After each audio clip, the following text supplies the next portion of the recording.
అందరికీ ఇటీవల సోషల్ మీడియాలో, యూట్యూబ్లో, హెల్త్ గ్రూప్స్లో ఒక వార్త బాగా వైరల్ అవుతోంది. అశ్వగంధను ఇండియాలో బ్యాన్ చేశారు అని చాలా మంది చెబుతున్నారు. కానీ అసలు నిజం ఏమిటి? ముందుగా ఒక విషయానికి స్పష్టంగా తెలుసుకోండి. ఎఫ్ఎస్ఎస్ఏఐ మొత్తం అశ్వగంధను బ్యాన్ చేయలేదు. అశ్వగంధ మొక్కలోని ఆకులు, లీవ్స్ మరియు వాటి ఎక్స్ట్రాక్ట్స్ను ఫుడ్ ప్రొడక్ట్స్, న్యూట్రాస్యూటికల్స్, హెల్త్ సప్లిమెంట్స్లో వాడటాన్ని నిషేధించింది. అయితే సంప్రదాయ ఆయుర్వేదంలో ప్రధానంగా ఉపయోగించే అశ్వగంధ వేరు, రూట్ మాత్రం ఇప్పటికీ అనుమతించబడింది. అయితే ఎందుకు ఈ నిర్ణయం తీసుకున్నారు?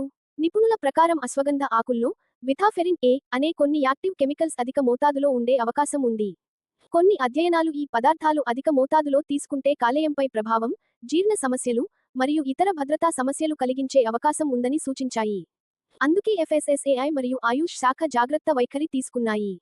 ఇక్కడ ప్రేక్షకులు ఒక ముఖ్యమైన విషయానికి అర్థం చేసుకోవాలి. నేచురల్ అంటే ఎప్పుడు సేఫ్ అని కాదు. పాము విషం కూడా నేచురల్దే. తప్పు మోతాదులో నీళ్లు కూడా ప్రమాదకరమే. అలాగే అశ్వగంధ కూడా ఒక శక్తివంతమైన ఔషధ మూలిక. దాన్ని చాక్లెట్లా, ప్రోటీన్ షేక్లా ప్రతిరోజు ఆలోచించకుండా తీసుకోవడం తెలివైన పని కాదు.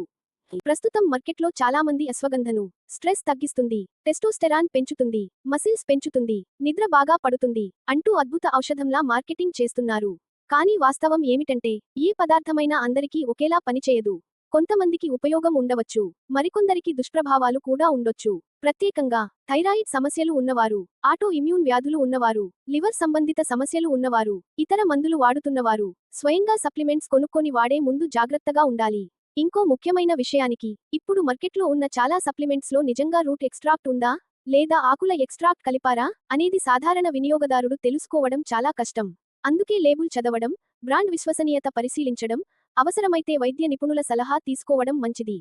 ఈ వార్త నుంచి మనం నేర్చుకోవాల్సిన పెద్ద పాఠం ఏమిటంటే, ఆరోగ్యం కోసం ఏదైనా వాడే ముందు ఇది సహజమైనది కాబట్టి సేఫ్ అనే భావనతో కాకుండా, దీనికి ఆధారాలు ఏమిటి, దీని రిస్క్స్ ఏమిటి, నాకు నిజంగా అవసరమా అని ప్రశ్నించాలి. ఆలోచించి వాడిన సప్లిమెంట్ ఉపయోగపడుతుంది. ఈ వీడియో మీకు ఉపయోగపడితే షేర్ చేయండి. ఇలాంటి ఆరోగ్య, సైన్స్, ఫుడ్ సేఫ్టీ విషయాలపై వాస్తవ ఆధారాలతో మరిన్ని వీడియోల కోసం సబ్స్క్రైబ్ చేయండి. ధన్యవాదాలు.